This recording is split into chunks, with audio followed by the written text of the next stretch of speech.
ഇന്ന് തന്നെ ഡൗൺലോഡ് ചെയ്യൂ. കാണൂ നിങ്ങളുടെ ഫേവറേറ്റ് ഷോസ്. നീ പാടണോ വേണ്ടയോന്ന് ഞാനല്ലേ തീരുമാനിക്കുന്നത്.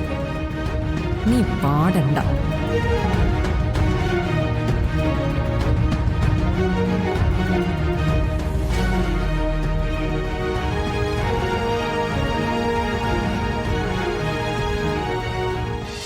അവസാനിപ്പിക്കാന്ന് കരുതി കൊണ്ടുവന്നിട്ട് അവളിപ്പം എന്നിലും വലിയ ആളാവുക.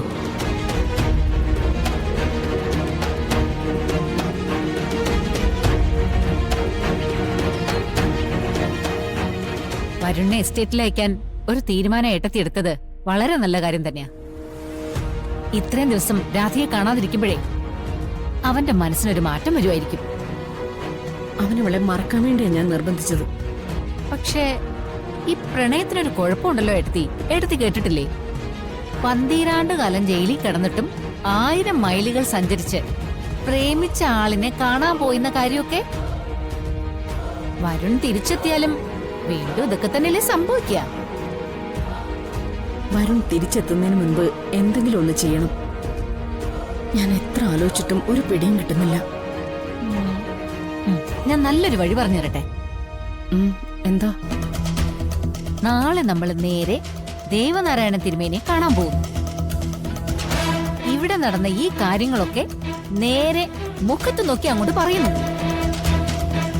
എന്നിട്ട് പ്രിയങ്കയ്ക്ക് കണിമംഗലത്തെ മരുമകളായി ജീവിക്കണമെങ്കിൽ രാധിക ഈ നാട്ടിൽ നിന്ന് പോയേ പറ്റൂന്ന് നമ്മൾ പറയുന്നു. ഇത്രയും വലിയൊരു നാണക്കേടും വെച്ച് ആ മനുഷ്യൻ ഈ നാട്ടിൽ നടക്കുവോ? അയാൾ ആ വീടും വിറ്റ് വേറെ ഏതെങ്കിലും നാട്ടിലേക്ക് പൊയ്ക്കോളൂ. അത് വേണ്ട ഉർവശി. എന്താ ഇതെല്ലാം കേട്ട് കഴിയുമ്പോ ദേവനാരായണൻ തിരുമേനി നെഞ്ചുകൂട്ടി മരിക്കുമെന്നാണോ? അതൊക്കെ ചുമ്മാ പറയുന്നതാ. അങ്ങനെ പറയുകയാണെങ്കിലേ പ്രിയങ്കയുടെ വിവാഹം നടന്നതിന് ശേഷം എന്തൊക്കെ പ്രശ്നങ്ങളുണ്ടായി? അയാൾ ചത്തില്ലല്ലോ. ഇത്രയും കാര്യങ്ങൾ പറഞ്ഞു കഴിയുമ്പോ നമ്മൾ ചിന്തിക്കുന്ന കാര്യം തന്നെ ദേവനാരായണൻ തിരുമേനി ചെയ്യണമെന്ന് നിർബന്ധമൊന്നുമില്ലല്ലോ. പ്രിയങ്കയേക്കാൾ തിരുമേനിയുടെ മനസ്സിലുള്ളത് രാധികയെ വേദനിപ്പിക്കുന്ന ഒരു തീരുമാനം എടുക്കില്ല എന്ന് തിരുമേനി തീരുമാനിച്ചാലോ?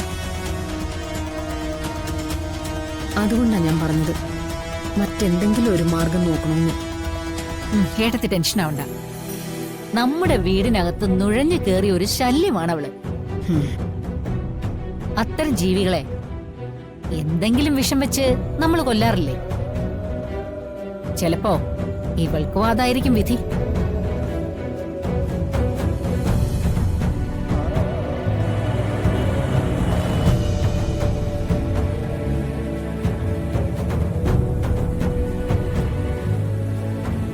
കഴിഞ്ഞു മാഡം. ആ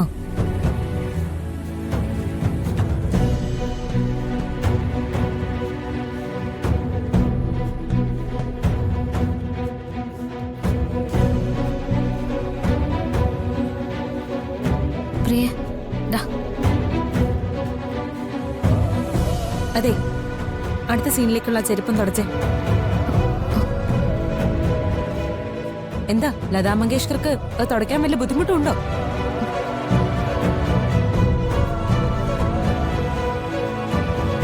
ഈ പടത്തിലൊരു 3-4 വരി പാട്ട് പാടിയെന്നും പറഞ്ഞിട്ട് എന്നേക്കാൾ മികച്ചവളാണെന്നുള്ള തോന്നലൊന്നും വേണ്ട കേട്ടോ. പാട്ട് പാടിയാൽ തന്നെ ഈ പടത്തിൽ അത് ഉപയോഗിക്കണമെന്ന് നിർബന്ധമൊന്നുമില്ല. വലിച്ചെറിഞ്ഞു കളഞ്ഞ അതോടുകൂടി തീരും.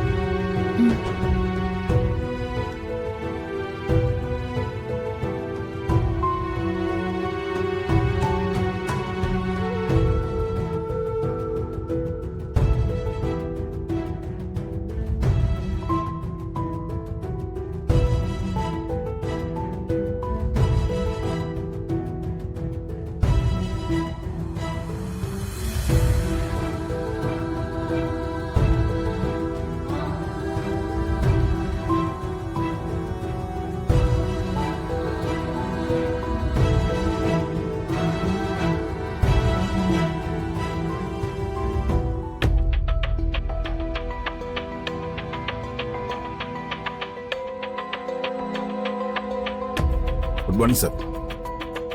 Good morning Balaji. बालाजी ഇത് വെച്ചോ.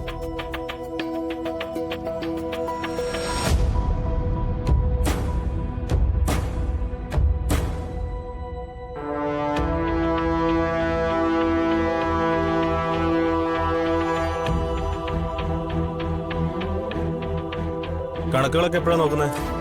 ഇന്ന് രാത്രി ഇരിക്കാം സാർ. ശരി സാർ. Okay sir.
ഹലോ,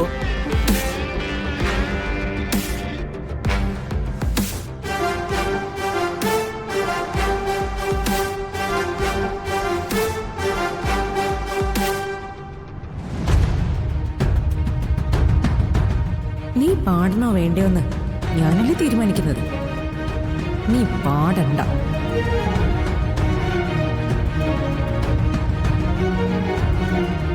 ആ മതി മതി. ഇനി അടുത്ത സീനിലിടാനുള്ള എന്റെ കോസ്റ്റ്യൂം എടുത്തോണ്ട് വാ.